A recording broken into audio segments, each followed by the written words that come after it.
पहले विजय शाह के बयान पर प्रधानमंत्री जी को हम धन्यवाद देना चाहेंगे और पूरा देश की वो सेना, वो सैनिक उनके चरणों में नतमस्तक है।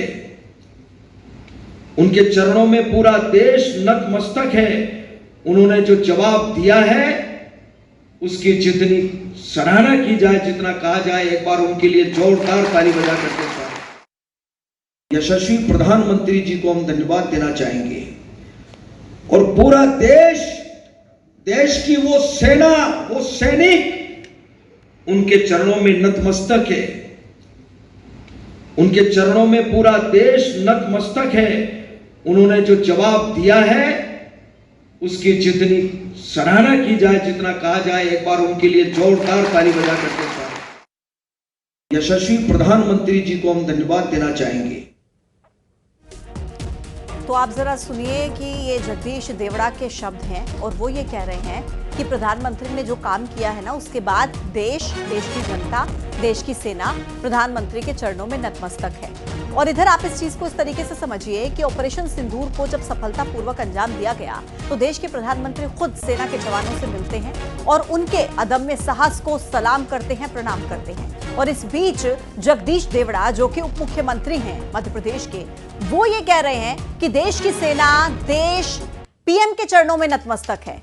आप देखिए, सुप्रिया श्रीनेत का रिएक्शन इस पर आ गया है कि इस देश की सेना और सैनिक प्रधानमंत्री नरेंद्र मोदी के चरणों में नतमस्तक हैं। मध्य प्रदेश बीजेपी के उप मुख्यमंत्री जगदीश देवड़ा, ये सेना के शौर्य पराक्रम का घोर अपमान है, माफी से काम नहीं चलेगा, इस आदमी को आपको बर्खास्त करना ही पड़ेगा मोदी जी। घटिया, बेहद घटिया, घिनौनी सोच है ये सुप्रिया श्रीनेत, कांग्रेस के राष्ट्रीय प्रवक्ता, जिनकी तरफ से एक्स पर पोस्ट के जरिए जगदीश देवड़ा के इस बयान पर निशाना साधा गया है। शरद इस वक्त हमारे साथ सीधे कनेक्ट हो गए हैं ज्यादा जानकारी के साथ। शरद, ये क्या चल रहा है एमपी की राजनीति में? पहले विजय शाह का बयान और अब उप मुख्यमंत्री जगदीश देवड़ा इस तरीके के शब्द कहते हैं सेना को लेकर।